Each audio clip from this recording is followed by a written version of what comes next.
Hi folks, welcome to Conversations with New Age Leaders. This is the channel wherein we interact with our young professionals from different walks of life. We go deep dive into their professional life. We understand what are the career paths like, what are the success mantra in those professions, and is this profession for you? With the advent of e-commerce and similar startups coming up in India, there's a huge pull for a lot of professionals into digital marketing space. Today, I'm excited to introduce Mr. Neelabh Mallick. He has a decade-long experience in digital marketing and has worked for more than 7 brands.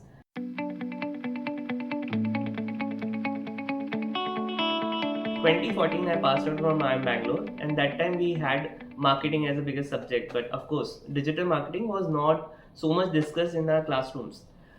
10 years now, digital marketing has become a different field altogether. It's a different profession because when you interview, if you're not having a digital marketing experience, you are not even considered for that role.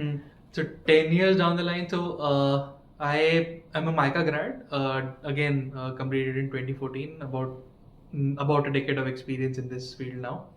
And I have seen or witnessed the growth of an industry which went from, let's say, hardly a few millions to now $321 billion industry worldwide, growing at 14% year on year. So that in itself gives you the kind of change that it has brought, and it's riding a lot on many trends that have happened over the years, right? I mean, back in those days, social media was just in its very nascent stages. Half of the world's population is now on Facebook. I mean, that in itself is a testament to how huge the social media world is right now. Okay. So it's changed leaps and bounds, and it's a very interesting time to be in the business. So I understand like there's customer who hasn't changed a bit, but their habits have changed. Then there are industries who are doing this marketing, and then there are channels.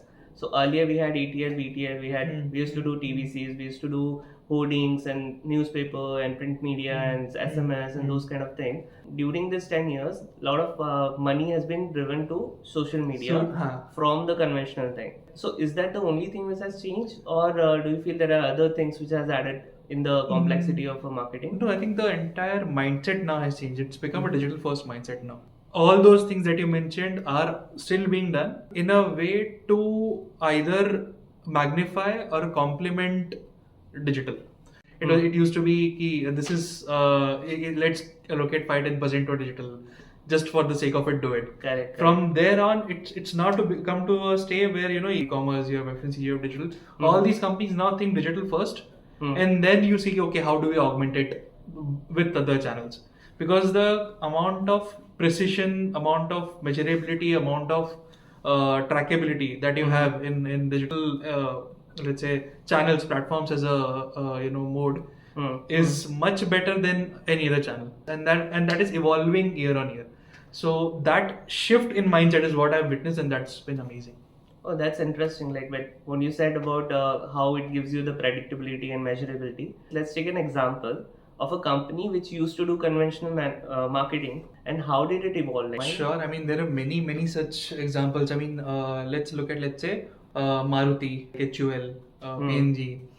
All these companies used to think of digital as just another channel. They didn't really go into the depth of it. Once they saw the potential of digital, when they faced tough competitions from D2C startups. Now, it's come to that fact that these companies are investing a lot more, thinking a lot more digital first, talking to the customers, figuring them out a lot more than it used to be. So, for example, let's say Bombay Shaving. Like D2C companies could only prosper because they have now a digital marketing setup, right? Because now there is a way to reach directly to the customer through, let's say, digital marketing. Okay, so just to put in perspective, so for example, 10 years back, if let's say Dove used to spend entire amount in conventional marketing, now what would be that mix right now? Like that is still happening. Okay. But now all these things are thought of. How do we put all this and make sense of it onto the digital platform? For example, one of the recent Pawns campaign. What they did was they shot the normal TVC, but for TikTok or for, let's say, Facebook or for, let's say, stories, they created a shorter version of that 30 second to to put it on these platforms, specifically created for these platforms, so that it could be native to that platform. It's key from the planning stage itself that this is what we need to do on social. The new age companies like Meesho or Flipkart, Flipkart, which are digital Amazon, native, then how is the mix for them? So for them, they also do TVCs. Understanding the ROI for these platforms is a little So it's bit more of a brand awareness. brand awareness, building the top of the funnel. But how to take the top of the funnel and build that entire funnel to get to the conversion, that is where digital plays a very important role to build on communication which is going on. How they do it is tactically buy these spots in during these key important areas, and have a sustained digital marketing campaign which has been going on for a long time, so that finally you could go ahead and make a sense of how the campaign performed. Previously, how it used to be, like spray and pray, and then you used to have mixed media modeling to understand key post facto what happened. Right now, it's very much real time, very much measurable, as I said. Just for the interest of the viewer, I just want to mention that a marketing funnel at the top, we target whomsoever it may concern, which is more of a brand awareness campaign. Correct. So like example of that would be like Asian Paints, Har Ghar Kuch Kehta Hai. So that's a TVC. That doesn't call to action is not there. But as we go down the funnel is like when we go to the ad of there is a 3-day super sale, there's a Republic Day sale of Amazon, and then the Instagram post will have a call to action button wherein it will directly take you to the page and you can actually buy. Correct. So that's where the digital marketing end comes, and then top funnel is still there. So now that we have understood a broad perspective, like how our digital marketing is different now fitting into the entire scenario, let's try to understand that what are the roles available, what kind of background is required, how is the marketing team now structured, what are the roles and responsibilities, just in a brief like. I mean, it is still evolving. I'll say it is, and it'll keep on evolving. But right now, you look at marketing from it's user growth, and within user growth, you especially when I'm talking about Meesho, you had 3 verticals. You had a brand team, which does the top of the funnel stuff, builds all your TVCs, your ads, your communication. They're very specific. Then you have your acquisitions, because see, these are all app first companies, right? So you have an acquisition team which acquire customers. When I say acquire, they basically get customers to install the app and then to get them to transact. I mean, that is the acquisition. And then you have your retention, basically getting the users who have let's say transacted with you to stay and do more transactions and basically improve their LTVs, and LTVs, lifetime value, basically, which means if a user is how many times a user will transact in the lifetime with the brand. Okay, so there is a brand team which is custodian of the entire brand and takes care of the messaging, content.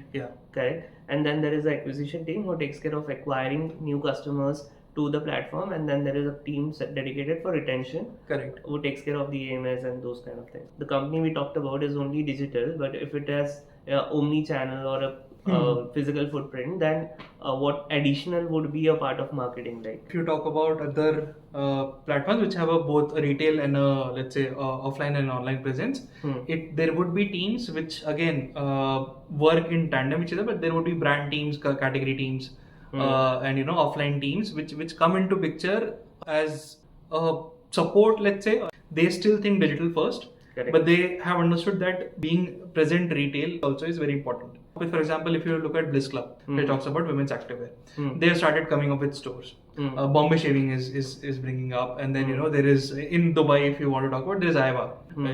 Lenskart again is a very big example. So in offline, still retail remains same. You still require a lot of category merchandising and so on and so forth. So on top of that, you have your digital teams as well, tackling the product, the growth, and of these things. So what you're trying to say is there is very thin line, or there's no difference. Correct. Because we are serving the customer in the end, and it has to make sense. So both the user team as well as the product team comes together in major discussions. And made decisions. What has happened is it has become very imperative, for example, for Amazon to build products which the user will like, or the user will use, or has some value out of it. And they do have a lot of background behavioral knowledge and all that. So they utilize that to fine tune the product. Of course. And then it's very important to the world, as I said, right, it's going towards personalization. I mean, Mhm. it used to be like a mass marketing. Now it has become key. How can I reach to every single user and try to pinpoint and talk to them? Hey, this is your need, and how can I serve you? Right, and that is becoming possible because of digital. We have so much data now from the customer. Not only the communication has been changing, the product also itself is changing. Now you want to give the customer what they want. So if a person who is now 17 or 18 or he wants to become a digital marketing, so what would his career progression be? So right now, there are plethora of opportunities Mhm. in digital. Hmm. I mean, you can be clients facing, which is basically you're working with directly with the brand, or it could be on the agency side where you basically cater to a few more brands, Okay. help them build their digital Mhm. presence, Mhm. or you can be on the martech side.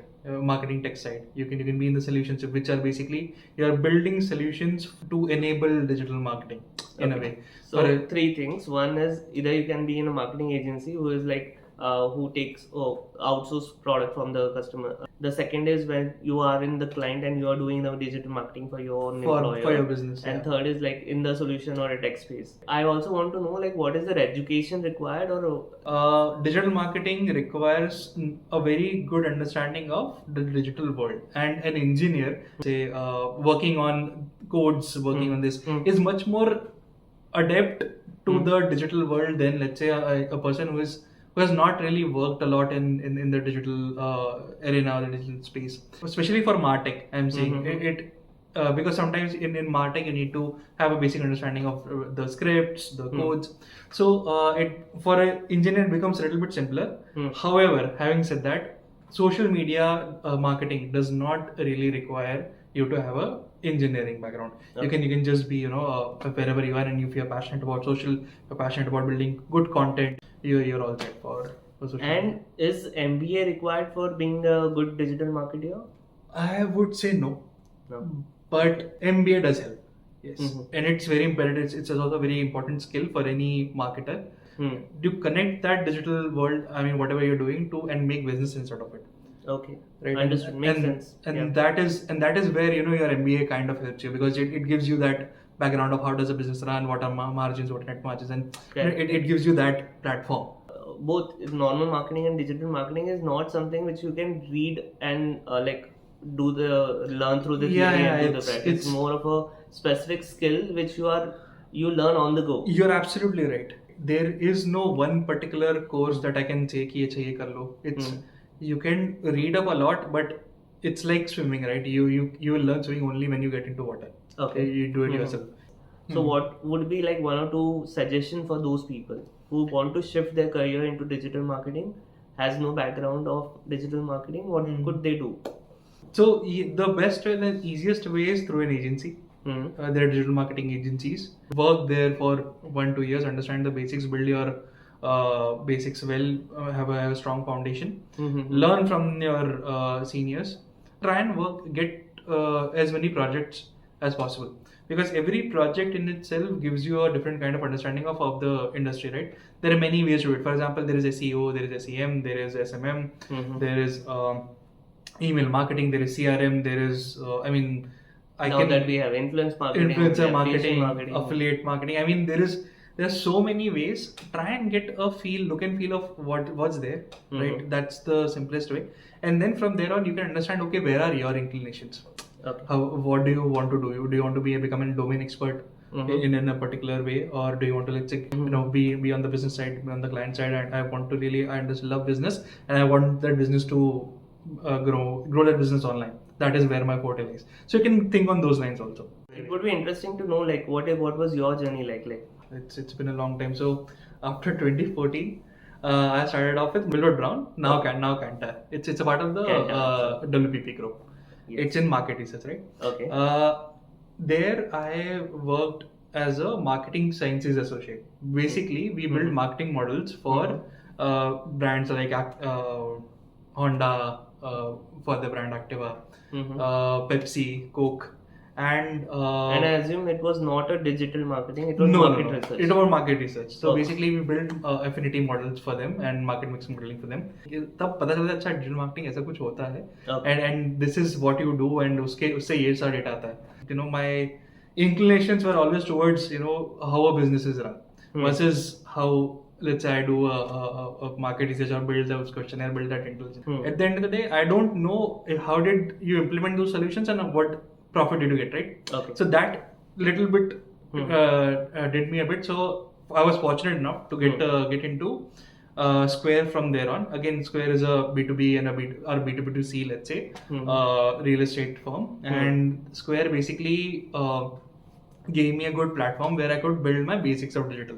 So thereon, I was fortunate to get directly into the client side. I understood a basic bit of everything. I understood how SEO improves your domain and how it brings in traffic. How can you do Google Ads? I mean, Google Ads was big and still is big. I understood what is Facebook marketing, and that really excited me. So I was there. I worked there for around 2 years. From there on, I got an opportunity with the Make My Trip group. I mean, from there on, I moved to Redbus, which is now a part of the Make My Trip group. And again, a brilliant startup, doing brilliant now. I mean, they're in places. They're one of those brands who are reaching profitability as well. And they basically gave me an insight into how India uses digital, or where does India go? What do they see? And I was a part of the digital brand team, like the first part of it. Okay. Right. I was building on our digital awareness. From there on, I got the basics of understanding that okay, how do I build top of the funnel using digital? I've got an opportunity to lead the US-based digital jewelry firm known as AgeHappy. In AgeHappy, I worked on many projects. I built their team ground up from not only just, let's say, building their CRM, but not building CRM, SEO, SMM. We worked a lot with the product teams as well. Yeah. Was a de facto product manager for them for a few projects. Again, it was a small firm, but they were trying to set themselves up in India, and that was a very interesting opportunity for me. It gave me a good deeper understanding into the basics of building teams. From there on, I moved on to my a Netser, which is basically a FMCG, direct selling FMCG. They were, again, this is where I really understood how traditional companies are trying to switch from a traditional setup and converting to a digital first. So even for Farmtech, they were using digital first. Yes. That's interesting. Yes. But how they basically evolved from using a very traditional mode, like only doing BTL, only doing tactical ATL. And from there on, how to do digital plus this. That is where my role came. Was there for again good 2 years, and thereon I got my break at Meesho. Meesho again is journey was fantastic. From social commerce, that recently moved to B2C, like e-commerce. Yeah. And I think that was a brilliant journey in itself. So basically, I've seen the company grow from I think 300-400 folks to around 1,200-1,300 folks now. So that's, and again, as I said, like Meesho is basically where I got the how companies are now thinking of building user growth as a whole, and then building each and every element into the. Okay. So before we get into like a day in digital marketing, I wanted to ask like what part of digital marketing gets outsourced? Do you recommend that? And what is the role of a digital marketing advisor or a consultant in that space? Oh yeah, so many companies, what they have started doing is outsourcing the execution of the basics. For example, planning gets done within in-house. Planning as in assigning the budget, resourcing, everything gets done. Okay. Content creation, creative agencies are there, right? Creative gets outsourced. Media planning also gets outsourced. For example, when I'm talking about this, like which channel to give, how much to spend on which channel, for example, all that inputs you get. Okay. And buying media basically. Okay. I mean, agencies. So basically, the campaign management is being outsourced, given the budgets, and then they report the ROI. Yeah. So was it the case for Meesho as well? No. So Meesho, everything happened in house. Okay. Right from your content planning to media planning to media buying, everything happened. The brand teams did work with creative agencies. Yes, they worked with many creative agencies, but digital media, everything was What would you recommend to a new company, or let's say 100 crore companies, not very big? So see, 100 crore companies can start off digital. I mean, digital is the platform for them. Where, you have a senior guy who is building the plans, who understands the business and understands the digital nuances, and is very well tying them up, building those teams, and then you can have a small team with him who can help him execute. What are the 3 or 4 things which make or break a digital marketing profession? Oh wow! So see, there are many metrics, but if you have to look at, I lead performance, right? For a performance marketer, it becomes CRR becomes very important. That is cost to revenue ratio. Okay. Some people call it ROAS, ROI, ROMI, I mean whatever you want to call it, right? Cost to revenue ratio is basically how much you are spending and how much you make out of it. I mean, that is where all your energies are focused on. To improve that. Second thing, for each and every one of your digital campaigns, there is click to impression ratio, CTR, click through rate, which measures how many clicks you got, how many people were interested in your ad to click it and come to your website, versus the number of impressions they got. Right, so that is CTR, which is extremely important from a creative standpoint. And this is very important is because your CTRs in a way define how good your messaging was. How important, and marketing is all about messaging. I mean, I strongly believe that, again, in a digital world itself. So now that we know about what all matrices you look into, let's also get into how a typical day looks like in the life of a digital marketing professional. So as I said, typical day start off with looking at reports. We look at our dashboards. We see how we performed the day, the last week, the last month. What are the targets that are there, and how are we matching to those targets? Are we meeting them? Are we not meeting? Basis that we take remedial. We think of remedial actions. We think of how do we edit or improve the current campaigns, and then make those immediate changes, right? I mean, that is what it goes. Post that, we figure out what are the various activities that are needed to be done to enhance or make the the Pareto changes. There are certain changes that you do which make the maximum impact. So we figure out those activities. We make a priority list. We figure out how to go about our day, implementing them, executing them.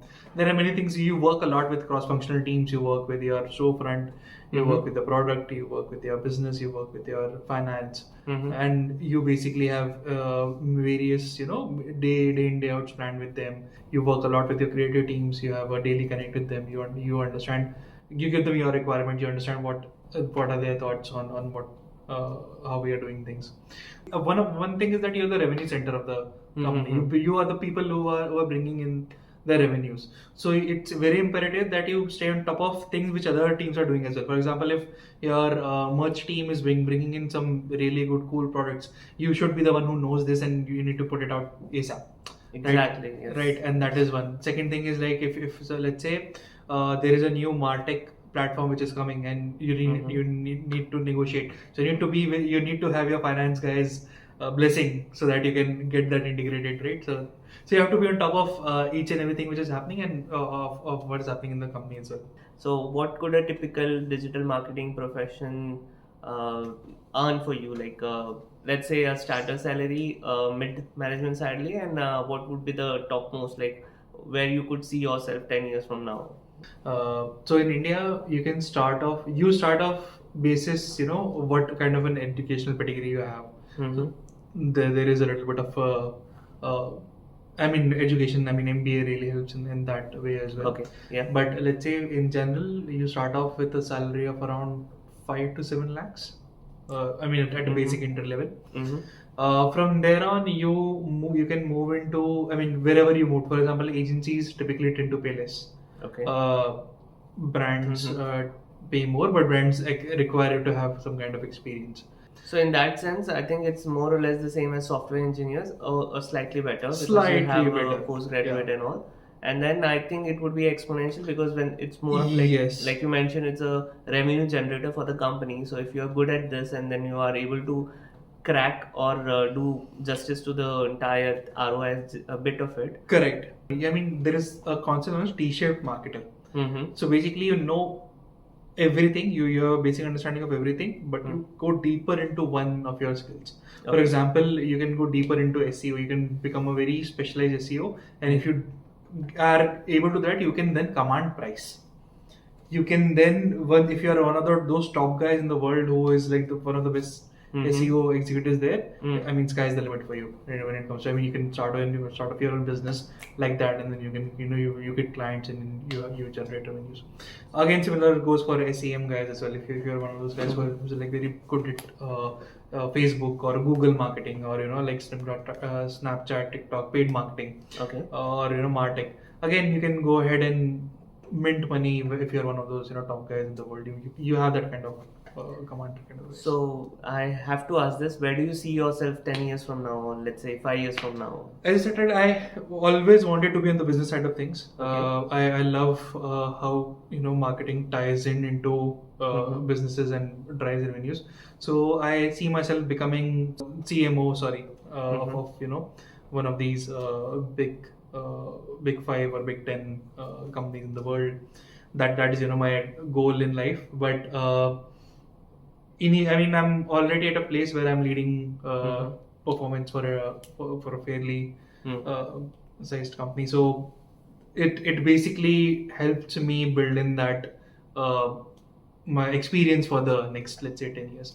So yeah, I'll still be on the client side. I'll still be doing this. I doubt I'll go to agency side again, but let's see.